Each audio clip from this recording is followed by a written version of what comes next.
अनंत कोटी ब्रह्मांड नायक महाराजाधिराज योगीराज परब्रह्म सच्चिदानंद भक्त प्रतिपालक शेगाव निवासी समर्थ सद्गुरू श्री गजानन महाराज की जय. नमस्कार. आपल्या गुरुस्तुती या चॅनलवर सगळ्यांचे स्वागत आहे. आपण आपले काही अनुभव असतील तर ते आम्हाला नक्की कळवा. ते आपण आपल्या चॅनलवर सांगू. तसेच आपल्या चॅनलवर येणाऱ्या व्हिडिओबद्दल तुमच्या प्रतिक्रियासुद्धा कळवा. तुम्ही आम्हाला कमेंट किंवा डिस्क्रिप्शन बॉक्समधल्या ID वर ईमेल करू शकता. आपल्या चॅनलला सबस्क्राईब करा आणि व्हिडिओला लाईक आणि शेअर करा. धन्यवाद. हा अनुभव आहे औरंगाबाद येथून सौ शुभांगी प्रदीप बोंद्रे या ताईंचा. ताई म्हणतात, जय श्री सद्गुरूंची इच्छा. जय गजानन. देवाला प्रार्थना करीत असताना आपण त्याला काय मागावं, कशासाठी प्रार्थना करावी याविषयी सांगत असताना सर्व संतांचं एकच सांगणं आहे, मागायचं असेल तर भगवंताजवळ सद्गुरूजवळ नामाची मागणी करावी, नामस्मरण मागावं आणि नामासह अन्य काही मागणी असलीच तर सद्गुरूंना म्हणावं तुमच्या इच्छेनुसार होऊ द्या. पण ही सर्व ऐकीव माहिती आपल्या नित्यस्मरणात राहतेच असं नाही. एक मात्र खरं की जेव्हा केव्हा आपण सद्गुरूंच्या इच्छेला मान देतो तेव्हा ज्या गोष्टी आपल्या समजायच्या बाहेर आहेत त्या देखील गोष्टीवर सद्गुरूंचं लक्ष असतं. मी सौ शुभांगी प्रदीप बोंद्रे सध्या औरंगाबाद येथे असते, पण इसवी सन 2008 पासून. त्याआधी सलग 9 वर्ष आम्ही खामगावला होतो. त्यामुळे शेगाव अगदी जवळ. खामगाव ते शेगाव नागपंचमीच्या सुमारास निघणारी पालखी आम्ही जवळून अनुभवली आहे. अर्थातच गजानन महाराज हा माझा जिव्हाळ्याचा विषय आहे हे सांगणे न लागे. मात्र असं असलं तरी औरंगाबाद येथे आल्यानंतरच मला श्री गजानन विजय ग्रंथ पारायणाचा एक चांगला महिलांचा ग्रुप मिळू शकला याचा उल्लेख करायलाच हवा. औरंगाबादला आल्यावर आम्ही प्रथम श्री गोसावी यांच्या घरी किरायाने राहिलो. नंतर गावाच्या थोडं बाहेर सातारा परिसर येथे आम्ही स्वतःचं घर घेतलं. तेव्हा नवीन घरात श्री गजानन महाराजांचं काही पूजन झाले पाहिजे या विचारानं निदान 21 जणींनी श्री गजानन विजय ग्रंथाचं सामूहिक पारायण करावं असा विचार मनात आला. कुणी एकीने समोर बसून मोठ्यानं वाचन करावं व बाकीच्यांनी तिच्या आवाजात आवाज मिळवून वाचन करावं असं ठरलं. प्रथमतः मी हा विचार सुनीता निकम हिच्याजवळ व्यक्त करताच तिने मी अवश्य येणार, छान नैवेद्य वगैरे करू असं म्हणत दुजोरा दिला. 24 जुलै 2016 रोजी आम्ही सकाळी 9 वाजता हे सामूहिक पारायण करण्याचे ठरवले. आपण पारायण करायचं तर प्रसादाकडे लक्ष देणं शक्य होणार नाही, म्हणून भाकरी, बेसन, मसाले भात, शिरा असा प्रसाद बाहेरून करण्यासाठी ऑर्डर दिली. दुपारी 3 वाजेपर्यंत प्रसाद पोहोचवतो असं त्यानं आश्वासन दिलं. आमचं पारायण संपायला 3 वाजणारच होते. आपल्याला सर्वांना अनुभव आहेच की आपण जेव्हा असं काही कार्यक्रम करतो तेव्हा वेळेवर काही ना काही बदल करावे लागतात. सर्वांना विचारात घेऊन चालावं लागतं. मला काही जणींनी म्हटलं आम्ही 9च्या आधीच येऊन पारायण करू, 9ची वेळ काही जमणार नाही. म्हटलं जशी महाराजांची इच्छा. मग काय 24 जुलैला तशी सकाळी 5 पासूनच पारायणाला सुरुवात झाली. माझी एक मैत्रीण संध्या भुजबळ, तिने आत्तापर्यंत पारायण कधी केलं नव्हतं. तिने इच्छा व्यक्त केली. म्हणाली माझं सर्वांसोबत जमेलसं वाटत नाही, पण प्रयत्न करू का? मी तिला म्हटलं महाराज तुझी काळजी घेतील, अवश्य पोथी वाच. सकाळी ठीक 9 वाजता आमचं सामूहिक पारायण सुरू झालं. आमच्या गोसावीताई समोर बसून पारायण करीत होत्या.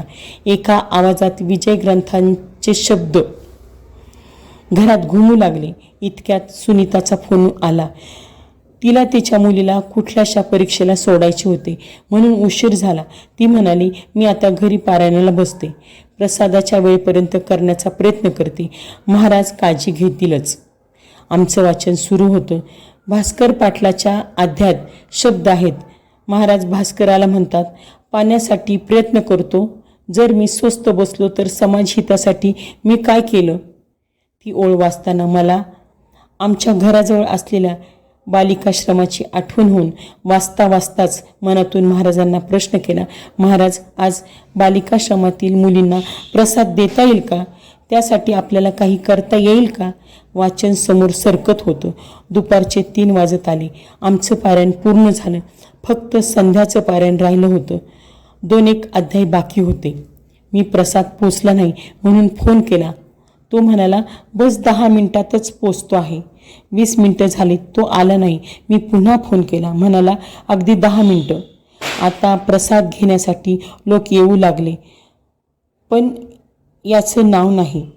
गोसावीताई मला धीर देऊन म्हणत होत्या, महाराज योग्य वेळी पाठवतील, काळजी करू नकोस. मला रडायला आलं. गजानन महाराजांसमोर डोकं टेकून त्यांना म्हटलं, माझ्या भावना तुम्ही समजता. माझ्या रडण्याला काही अर्थ नाही.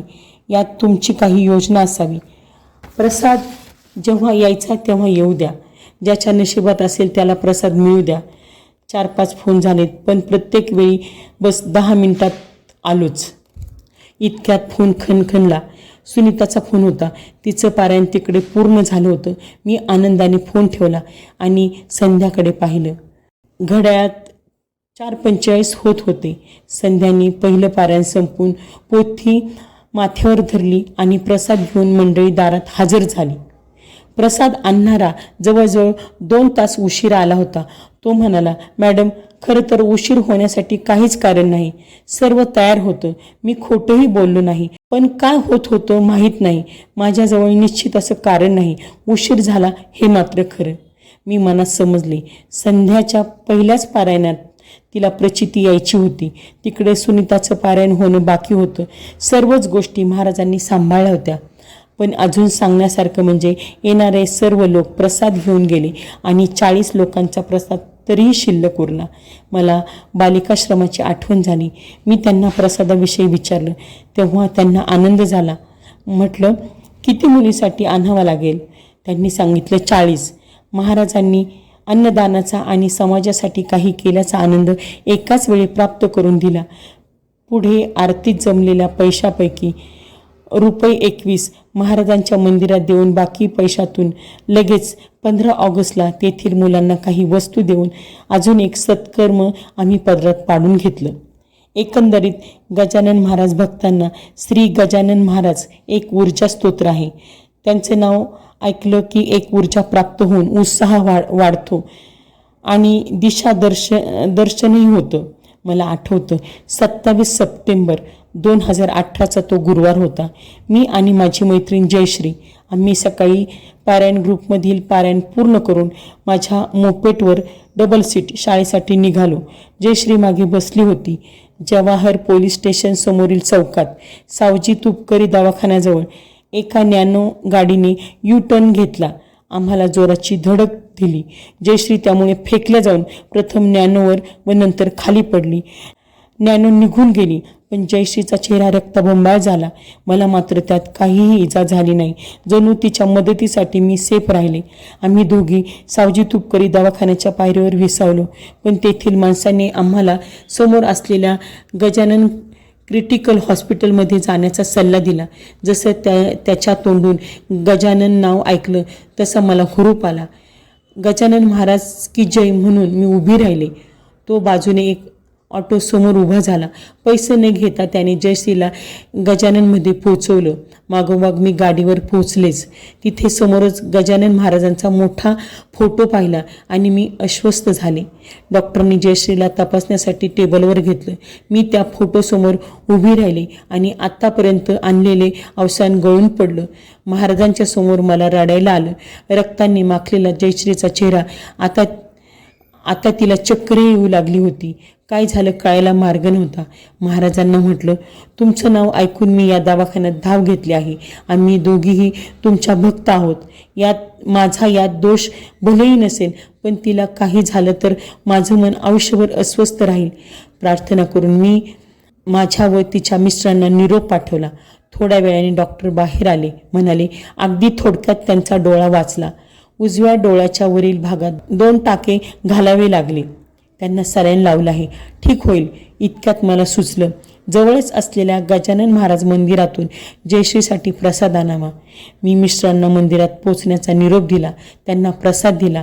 ते हॉस्पिटलकडे, मी शाळेकडे निघाले. माझ्या डोक्यात विचारचक्र सुरू झालं. दवाखान्याचं नाव गजानन हॉस्पिटल होतं. तिथे महाराजांचा फोटोही होता. डॉक्टरांची महाराजांच्यावर निष्ठा असल्याचं मला जाणवलं, कारण जय गजानन असं काहीसं ते बोलल्याचं मी ऐकलं होतं. मग मी ही गाडी चालवतानाच महाराजांना मनोमन नमस्कार करून थोडक्यात निभावलं म्हणून त्यांचे आभार मानले आणि मनात जप सुरू केला. श्री गजानन जय गजानन, श्री गजानन जय गजानन, गण गण गणात बोते, गण गण गणात बोते.